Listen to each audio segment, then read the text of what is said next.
Okay, good evening, guys. I'm here. My name is Barry Nerhus. I'm going to be talking about the western pond turtle. Have you guys ever heard of the western pond turtle before?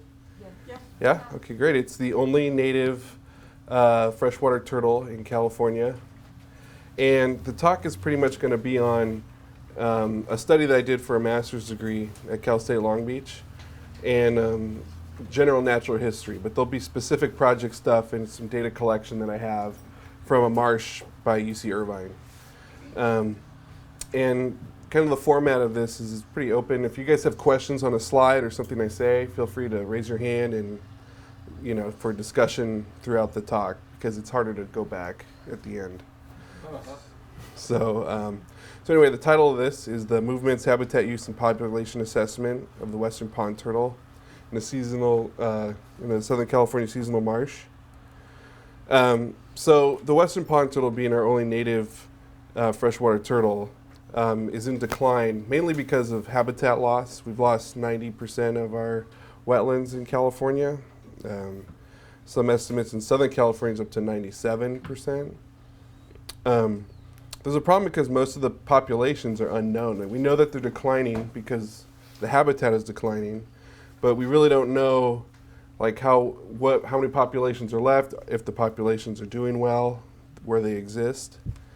So it's really important to understand the numbers, if they're breeding, if they're getting old and just dying, to understand how do we manage them. So that's a big question. If they're declining, what do we do? So they're hard to study because they're very cryptic, so they hide. They're in the mud. I'll show you a few slides where they just vanish in the mud after I let them go. So, and then finding this, the purpose of this thesis that I did was to give data and information to provide for regional regulatory agencies like Fish and Wildlife that regulate the laws to protect them, provide funding, things like that, to help manage these turtles, because at this point they're not really managed because they're not endangered species. So I talked about reasons for decline, habitat loss, and the wetlands that do still occur degraded. Not all of them, but a lot of them have degraded. Invasive species like exotic turtles, red-eared sliders, all the ones at Petco, they definitely outcompete western pond turtles where they're released. And especially in these urban areas like, Orange County, a lot of people are releasing their turtles into ponds and wetlands, and they're larger, they produce more eggs, and so they can just outcompete them for resources and space. They're a little bit more aggressive. So they're a native turtle to the East Coast, but not to California. Mesopredator release, what that means is when you get rid of the top predator, like the bear and the mountain lion, you get a release of the other predators like coyotes, raccoons, bobcats that were kind of bullied around by the larger ones, and so now they're in higher numbers, so that creates higher pressure for the pond turtles and a lot of species that they eat. A lot of that a coyote or skunk or whatever eat, and that's also a problem out here at Bolsa Chica with feral cats and things like that. That's another, and the coyote regulates the cats, and so they keep the birds, protect the birds. But if you remove the coyote, then that would be a mesopredator release. So an explosion of cats, decline in birds. Fires have definitely, especially in Southern California, have been pretty detrimental to removing the upland habitat. And then what happens if you get heavy rains, you get mudslides, and it fills in all the creeks and the ponds and buries the turtles that would be in there. So, and then human consumption, that's less of a problem now, but during the gold rush, you would actually, they would come from San Francisco Bay down the San Joaquin River, and they would fish out pond turtles and make turtle soup for the gold miners and the big boom town of San Francisco. So the objectives of this study that I did was to provide a quantitative analysis, measure how many pond turtles were there, and also within that, were there males and females, how many, Were there juveniles? Were they reproducing? Were they all old? Were they all male? Just figure out what is happening. And then from that information, kind of infer, is it a viable population? Are they a stable or growing population? Or are they declining? So here's a western pond turtle. Actinemys marmorata pallida is the southwestern pond turtle, so Southern California one. So Actinemys means, Emys means turtle, actin refers to ray. So Actinemys means ray turtle, which has to do with this one's really scarred up from being chewed on by raccoons, but these scutes, which are these plates, they actually have rays when they're not so damaged. So that's the genus Actinemys. Marmorata means marbled, so marbling of the skin here. And then pallida is referring to the pale marbled ray turtle, which has a pale throat in the southwestern subspecies, which goes from San Francisco Bay down to Baja. So the characteristics, they're a medium-sized olive drab turtle. They have a yellow plastron, so the plastron is the belly, and then the carapace is the domy shell. The average length, 5 to 6 inches for an adult. Average weight about 1 pound. And I went over the ray turtle, marbled ray turtle. They can live up to 40 years, as far as we know at this point. In captivity, it could be longer. They've probably only been studied for 40 years, so that might be one of the reasons why we know that. So for a turtle that's not that old compared to like Galapagos tortoises that can live 150, 200 years, there's a lot of tortoises that can live quite a long time. So the habitat that they live in, rivers, streams, vernal pools, basically anything that holds water for any period of time. I mean, there are some studies of pond turtles in Northern California that they only lived in a pond that was wet for 4 months. So pretty remarkable because they need to eat underwater. So they only eat for 4 months and then they go into a dormant period. So they prefer basking on logs, emergent vegetation like tules or cattails and bulrush. And they will bask on the edge of a pond if there's no logs to bask on, but they're pretty skittish. They don't like being on the edge where they can be predated on. But they also require upland habitat to nest. So they do need a pond, but they also need coastal sage scrub or grassland or something, riverbank, to nest. So they need 2 types of habitats basically to survive. So like I said, this is the San Joaquin Marsh at UCI where I did this study. So UCI is over here, Back Bay is down here. This is Campus Drive, Irvine Ranch Water District, and then this property right here is the UCI, the San Joaquin Marsh. So in 2000, they created these ponds right here through restoration grants and things like that. The actual course of San Diego Creek used to flow through here, and so this is the remnant marsh that actually receives water from IRWD through a culvert under the road. So they pump water from the creek, treat it. They also have water, wastewater from other places. They treat it through these ponds and other ways. Extra water that they have, they will flood into here. And so we have pond turtles throughout the marsh, pretty much in every pond. Upland habitat where they nest right here. These are all roads. This is the UCI Arboretum up here. If you guys know the area, I'm just trying to give you kind of landmarks. So this is the wet season. The wet season here. So what I didn't mention is these ponds actually are ephemeral, so they dry up in the summer. So in the wet season, January to June, these are all wet. Full of water, and then these ones are actually controlled by a pump right here. There's a pump house, and then they can fill these up whenever they want. So in the dry season, July through December, all this habitat here vanishes. So one of the questions initially was, and if you guys have any questions during this, please feel free to, say something. The question was, where do they go if you're losing all that habitat? So this is pretty much how you're going to see a pond turtle. They're far off in the distance. This is a male. He's kind of got a flatter shell. And then a female's got more of a domey shell.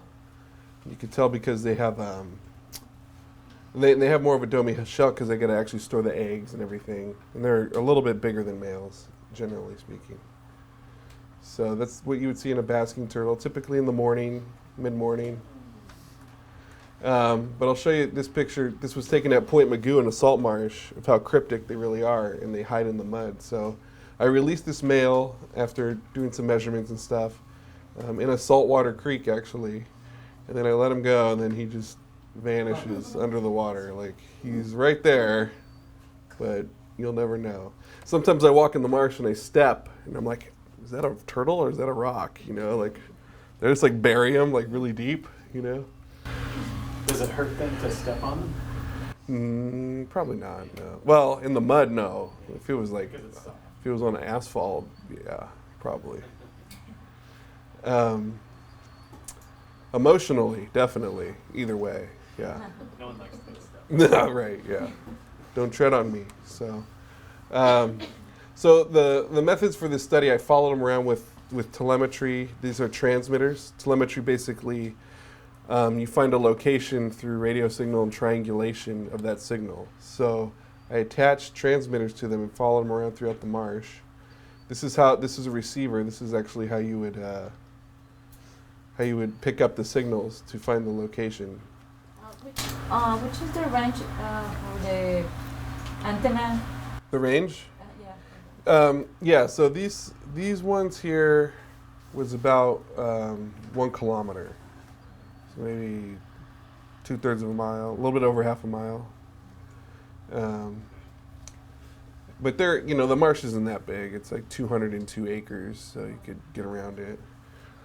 And then this is how I would trap them initially. This is a funnel net. It's a hoop net funnel trap. So you bait it with mackerel inside the net, and then you put water bottles on it so it floats, because then you still need to breathe air. And then once they come in, this funnel system, they typically don't come back out because they would have to like hover to come back out, and they're really not that great at swimmers, even though they're aquatic. They kind of just scramble constantly, when they're swimming. So that was what I measured, but that was how I measured, but what am I measuring? So I marked 236 individual turtles in this study. Documented, so that was for mark recapture. So I did this for 5 years.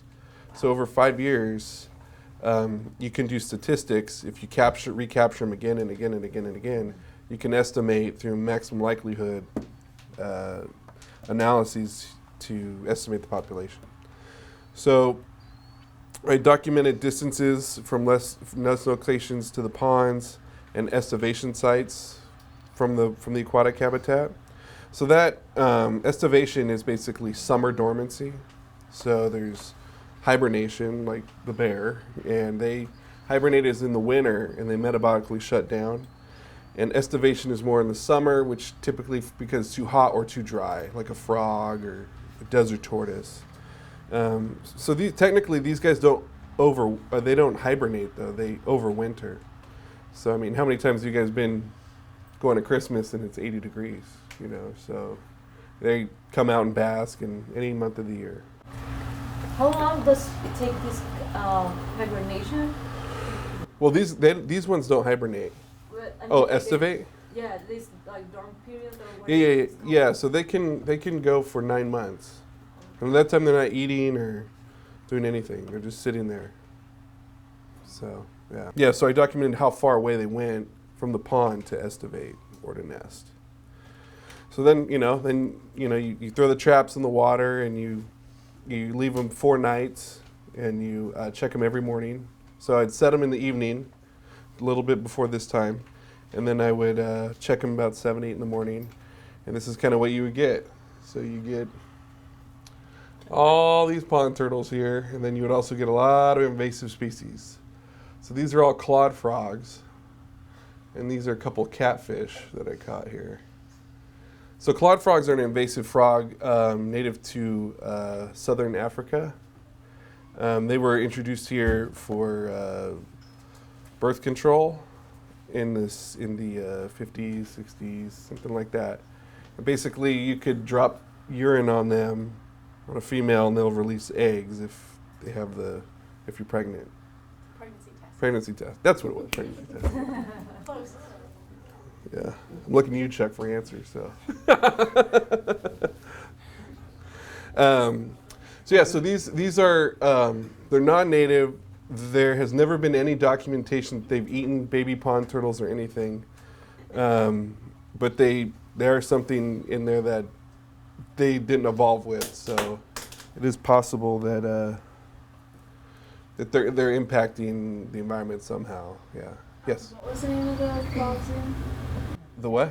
The frogs. What was the name? Oh, the African clawed frog. Yeah. Did you also catch red-eared ciders? A couple throughout the 5 years. No, because nobody's allowed in here except for researchers or like education kind of thing. So it's a lot harder to you have to release them. Yeah. Okay. So a couple of really old ones though, like I don't know how old, but they were very large, and their shells wear as they age and get really smooth, and they were really smooth. So this is me measuring them. Only a couple gray hairs, it looks like. At the end of this, 10 times the amount. But then, yeah, so these are called, clamped scales, measuring grams. Like I said, they're about a pound. It just depends. If it's a young one, they're a little lighter. And I'd measure the carapace length. So that's this right here. But we just did, linear. Some people with tortoises, we use a string to actually get the true length. But if you're consistent, it doesn't matter. So, and then depth of shell. And so the purpose to do this is to see, are there differences between males and females, juveniles and adults? Sexual dimorphism, things like that. And then so I would mark, when I said I individually marked 236 turtles over this study, I used this very simple numbering system that, anybody can understand the minute you see it, right? So, I would mark about 3 places. So I'd mark, let's say this one, this one. So this is the actual number of the turtle. So, I would choose. You want to choose 2 or 3 because if there's just one, it could have just been a random nick. You don't know. So, they do. So, and the shell is actually these are called marginal scutes. So each one of these, like I said before, are scutes. So I marked the marginal scutes here. And this is vertebral scutes. And these are the costal scutes. And the shell is bone, but also keratin. So on the outside here, it was keratin, like your fingernail or your hair. So there was no blood or anything. There was nothing like I'm sure they were uncomfortable, but it wasn't, they weren't hurt or anything like that. So then I would use nail acrylic to put on this transmitter, and then I painted it black with liquid electrical tape, just to so there was no coloration issues for predators. And then I realized later that most of these predators are colorblind, so it didn't really matter anyway. But in the beginning, I was trying to be very, very careful. Did you have any problems, like, I don't know if you saw, like, some turtles, like, stuck in something because it's a little bit big, like, I don't know, between the nets or some kind of block? Did I see them? Yeah, like, stuck in something. Oh, get stuck? No, I never, and none of them died. I never found any that were dead. So they had a radio signal, I could find them. So, they do get stuck even without these transmitters. They can stay underwater for, depending on the temperature, like an hour, 30 minutes, an hour. Harry, what do they eat? Yeah, so they eat pretty much everything. They're a very generalist scavenger, essentially. I've seen a dead grebe float in the water, and some young ones were eating that. I've seen them eat cattail tubers And then a colleague of mine, when he did this 40 years ago, he saw one grab a piece of coyote scat, drag it in the water, and eat the coyote scat. So they eat everything. And I bait them with mackerel, and they eat that. They strip that clean. So yes. How large do they usually like grow to? So in length about 6 inches, 5 to 6 inches. Yeah. So with the females, I would X-ray them to see how many eggs there were. So this is the transmitter. So this one had a transmitter. There's a microchip and all that. And at this location, about the average was 5.5 eggs per female. So 5 to 6 eggs, and they can double clutch. So they can have 2 clutches in a year, essentially. And they nest from April, May, and June. So, and this was pretty consistent with other pond turtle populations in other regions, other publications. So this is me. We're put the transmitter on. We're adjusting the receiver, and then we let them go into the wild blue yonder of the UCI Marsh. And so then we followed them. We followed them for, 5 years essentially. So collected all this data, and then it was time to estimate what it is. So what this basically shows is there's a bunch of models using a statistical analysis program, and this and the best one, is this model here. The reason why is because of the Gnatcatcher information criterion, which is a statistical analysis where you choose the lowest number here because of certain parameters through trapping and all these different variables essentially. So it picks the lowest variable. So basically the estimate that it came up was about 308 pond turtles at the marsh. And this is for, I can get really complicated. So this was for an open population, which is defined by having births and deaths. So when you estimate a population of pond turtles or anything, you can have a closed population where there's no immigration or immigration, no deaths or births. Kind of a really quick snapshot of a population, not very realistic. And that would be this number here. So the multinomial model, which means closed population for this analysis, was reading this, but I couldn't use that because this was an open population. In 5 years, you're going to have births and deaths and emigration and all that. So not like it was a huge difference. 2 turtles. The deviation, is way bigger. So I put a graph together for this, and it was weight versus length. And so what this is called, this is an allometric graph. So basically it kind of shows the shape of a population, how they grow, 3-dimensionally. So, and this is, the reason why you do this is to see is there any sexual dimorphism. So, for instance, males and females, we have sexual dimorphism with height, weight, beards, no beards, things like that. So, so this is the juveniles right here. So when they're young, you're getting, it's kind of following. So the true curve, like say it was just a model, is you want x to the power of 3. And the reason is because it's a 3-dimensional animal. So that's why it's the power of 3. So you would expect it to follow that kind of graph. Now the males, started shooting off in one direction, and the females into another direction. And the reason why is you're getting this kind of spread, and basically it's showing, well, they're changing shape as they get older. So they're sexual dimorphic. And it's pretty clear that, all the males are over here. You're not seeing males over here at all, and no females over here really. So it's pretty clear that they do have that. So in the 5 years, this is a picture of basically different lengths of shells, of shell lengths over the population that was captured that year. So in this red line here is 110 millimeters, which is the number that is accepted to call it an adult. So basically anything to the left of this line are juveniles, and everything to the right are adults. So you can see that I'm catching many more adults than juveniles. And there could be several reasons for that. And then what this chart is showing is that the red is recaptures. So I started in 2008, so obviously no recaptures. But 2009, I slowly recaptured. 2010, got more of the population was recaptured, more until the entire population in 2012 was all recaptures.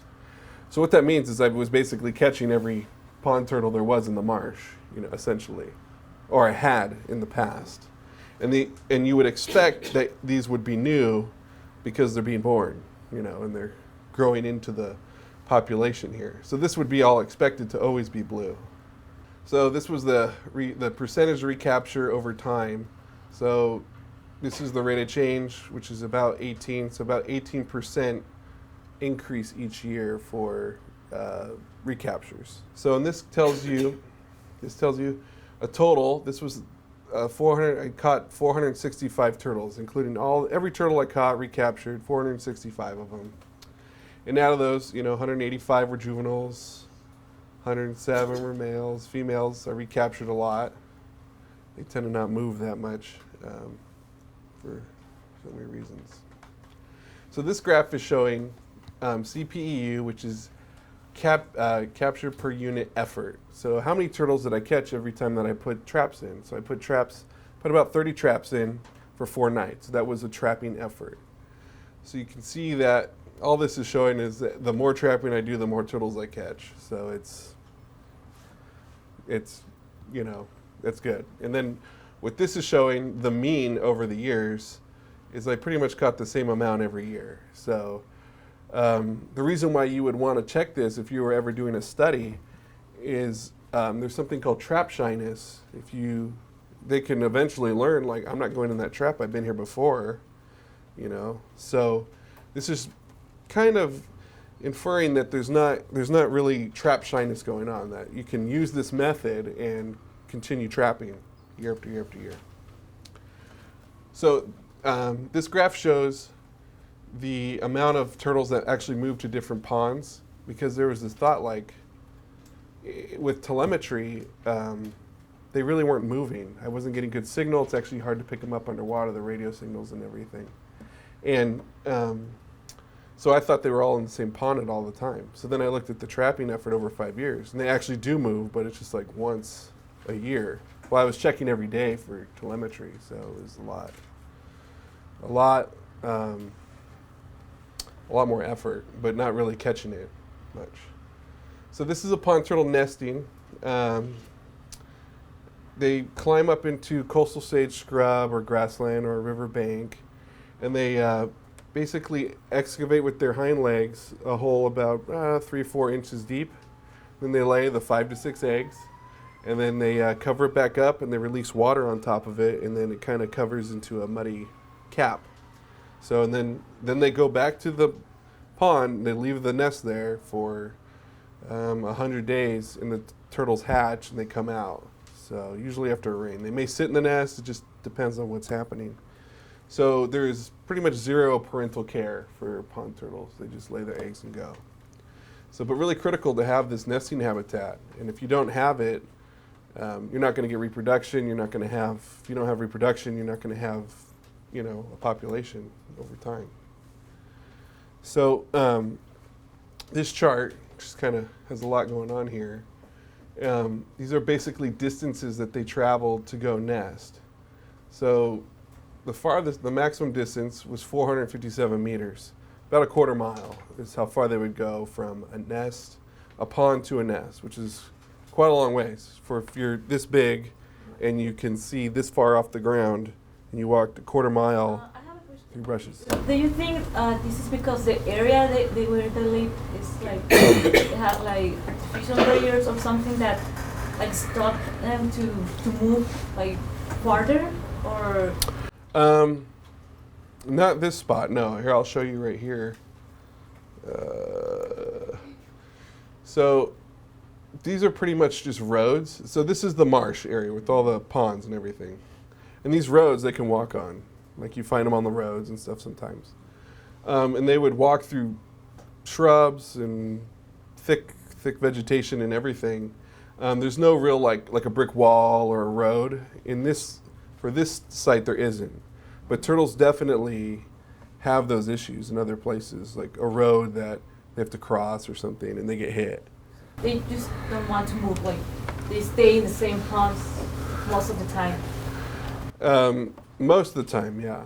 But they do move very slowly, like a turtle. We all know turtles move slow. Well, Yeah, those but are infrequently. Really fast in the water. Yeah, right, yeah. But yeah, so they typically, because if you go out of water, you're exposing yourself to a predator. So they're not that fast, and they can, they're fast for like a second, but, coyotes fast for a lot longer. But around the outside, it's fenced, and there's not much cars going through there, right? It's pretty. Yeah, I mean, there's just on this side, it's just like a barbed wire fence. Yeah. They can crawl under it, and I've never seen them hit. One pond turtle got hit on this road on Jamboree. So he was caught here. I marked him here. And then I got a call that he got hit on the road. And then they took him to a vet, and they put fiberglass on him, and I caught him the next year. I released him. Yeah, they're tough. I'm a lucky turtle. And where was he going? I don't know. So these yellow dots are nest sites that I found over the years. So they nest once or twice a year. And to find that nest, you have to go every single day between 3 p.m. and sunset. They don't take Easter off. They don't take, Memorial Day. Every day I had to go out there and check on that, or somebody did. And if you didn't show up one day, they could have nested you. They would have never found the locations. But what's really interesting about this to me is all these nest sites right here, and these are kind of doubled up. There's a lot more nest sites right here, but the dots are stacked on each other. So they're nesting in these clusters. And to me, I don't have the information to prove this scientifically, but one theory that I have is perhaps they're like sea turtles and they're going back to where they were born, year after year. But to figure that out, it would be really hard because you'd have to follow them since they're juvenile, and it's pretty tough. So this is the distribution. So all these numbers are different ponds, and then there's letters for other types of ponds. And the colors show males, females, and juveniles. Just shows the distribution of sexes in different ponds. So, this one, Pond H, had a lot of turtles. Pond B, Pond 11, Pond 10, Pond J. These were the largest ones. What's interesting about that, I'll show you on a map in a minute. What's interesting about that is these ponds all dry up, and these ponds never dry up. But there's a lot less water, a lot less turtles in here than there are in these areas. So that's really interesting. Something about that area. So this is a nest that's been predated. So a ground squirrel found it and dug it up and ate the eggs, left it. But you can see that it's kind of the shape of a pond turtle, right? Or the back of a shell as it backs in. So, but this is what they look like when they're born. They're pretty much folded up like a taco in here. And this is the egg tooth. You see that little tooth on there? So it punctures that thing up, like I said, about 100 days. So, August, September, early October. They nest April, May, June. But as you guys know, August, September, October is still pretty hot. They're not going to walk across the hot ground. So they sit in the nest probably until this time when it starts getting cold. I've actually dug up a nest at this time. They were still in the nest, even though it rained and everything. So that's still, for all turtles, we don't know. For freshwater turtles, we don't know when they emerge or what triggers it. It's still an unknown thing. So then I looked at estivation. Like I mentioned, estivation is the dormancy. They go into dormant phase when the marsh dries up. So this is what it looked like in April. You could see the mustard, flowering and lots of water, all that. And then by July, it's nothing. So, and this is Pond H that had the most turtles in it. That has, even probably to this day, the most turtles in it.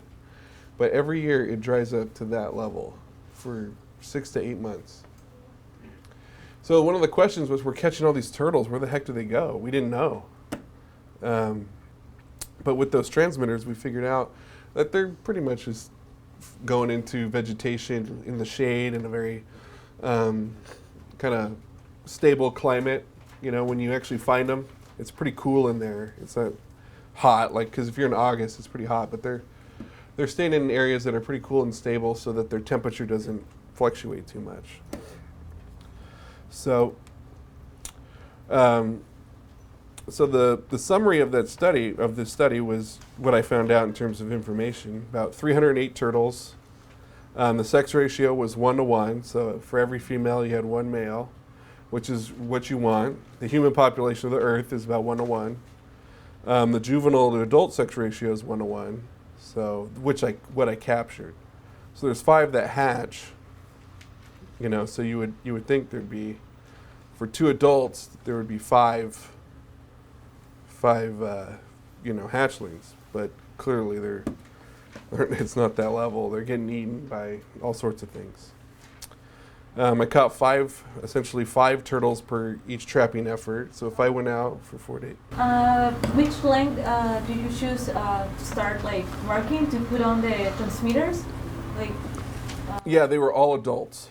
All adults. Like so they were all over 110 millimeters. And actually they were all over like 120 millimeters. I only picked the largest adults because of the weight. You know, I didn't want it to impede on their health. So, you know, we found 20 nest locations in this area. And before this, all the research I did, there was only 20 nests in California ever discovered. So it took a lot of effort to get 20 nest locations in one spot. I missed some barbecues, you know, because of that. You know.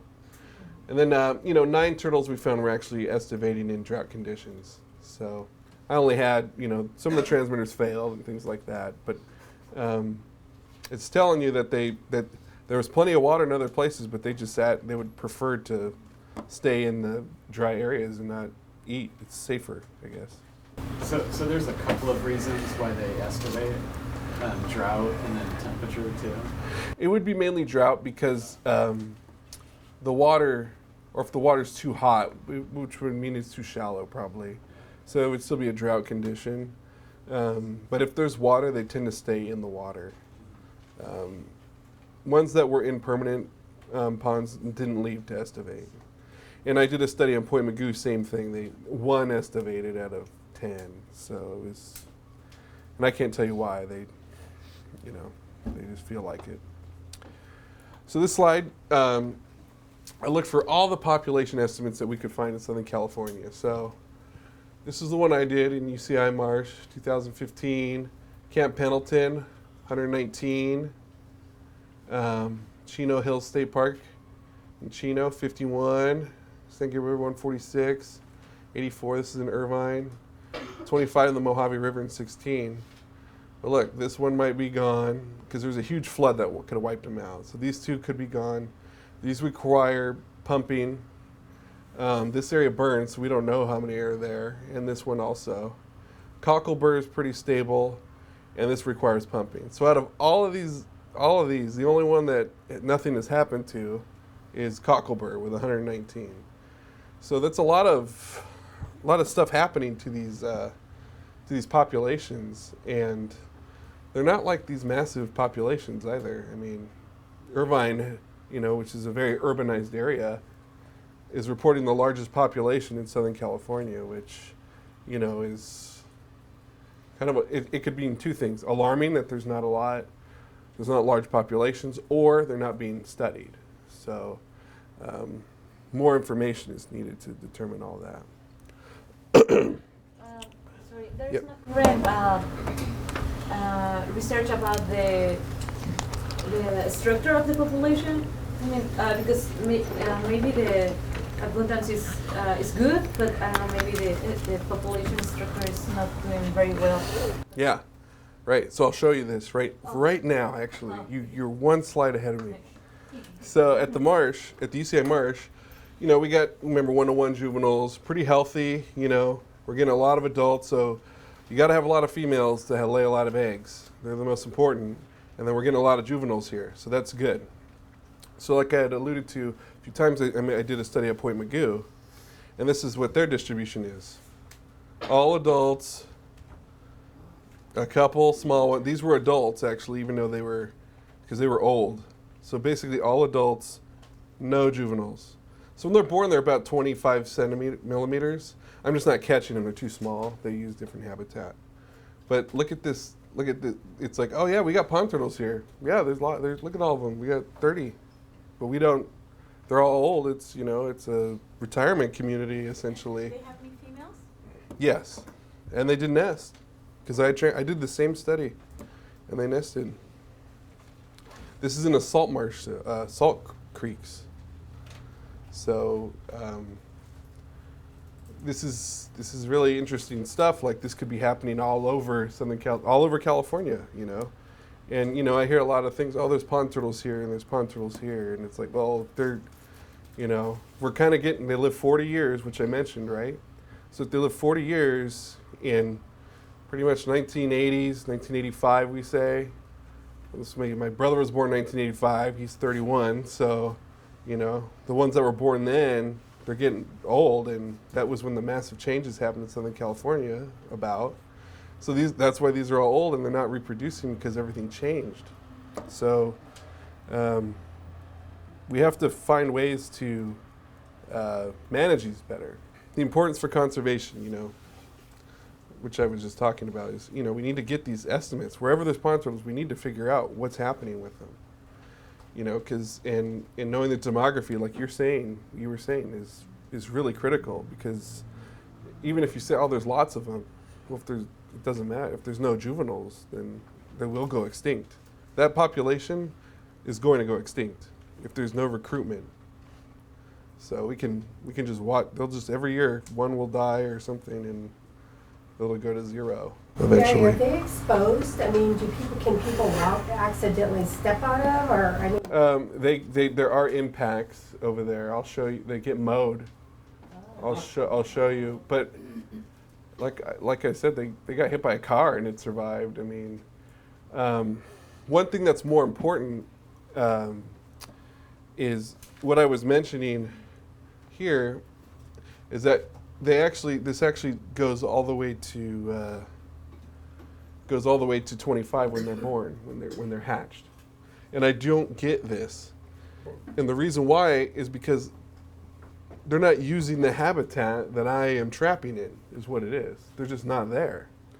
And the reason for that, so I read a paper, and they in Oregon, they did a study on pond turtles, and they found that the little hatchlings stay within 1 meter of the marsh banks, and that they always hid in vegetation and in under rocks and logs and things like that, because they get eaten. They're like, a quarter. So if you're mowing the edges for mosquito abatement, for whatever reason, access, whatever, flood control, fire breaks, whatever it is, you are removing that habitat. And now the neonates, which are the hatchlings, are exposed, and they just get picked off. They don't know what to do at that point. They just walk to find hiding spots.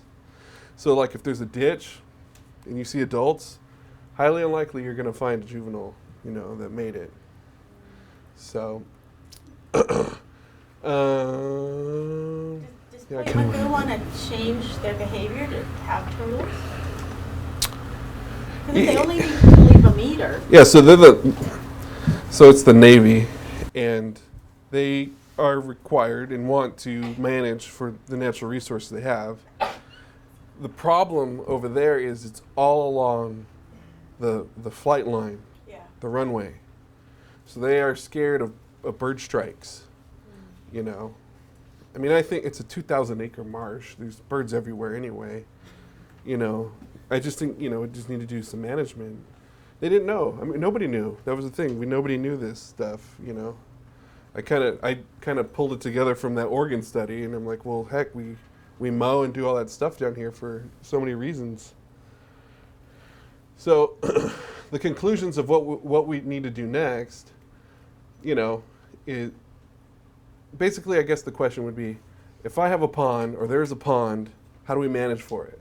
How do we do conservation, educate people, all the things that we're here for at places like this? And, you need to at least have, aquatic habitat, nesting sites, suitable vegetation and cover for hatchlings around aquatic habitat, which is really key, because pond turtles in general already get eaten most of the time, the hatchlings. So if you're actually removing the habitat that they actually hide in, they have no chance, So, and they're just very hard to study. And so this is the UCI Marsh. Actually, they do mow these ponds here, where the ponds that I showed you that had less turtles in it, but yet have water. So there's still water in here. It recedes, so it goes up to this road here, and then it recedes in the summer. So this is fall, and they mow this to stimulate the growth of a certain rush, and that rush is good for ducks and things. And this becomes really shallow. But now you've lost. There could have been hatchlings in here hiding, and you just mowed over them. So that's very possible. And at Point Magoo, this is an old, probably that's a heavy trauma right there. And they do mow those. They do mow those tidal channels over there. Is that a corpse or? No, alive. Yeah. Oh, alive. Okay. Yeah. He's alive? Yeah. Oh, man. I'm telling you, they're I don't know. amazingly tough. Yeah.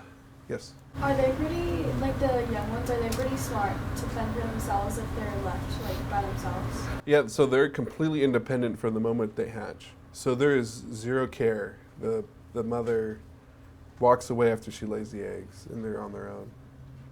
So, but I think following them everything, we can solve these kind of things, and you can. So that's my hand. You can see how big. This one's kind of a little smaller one. But he's so cute. Yeah. So Did you name them? no, no.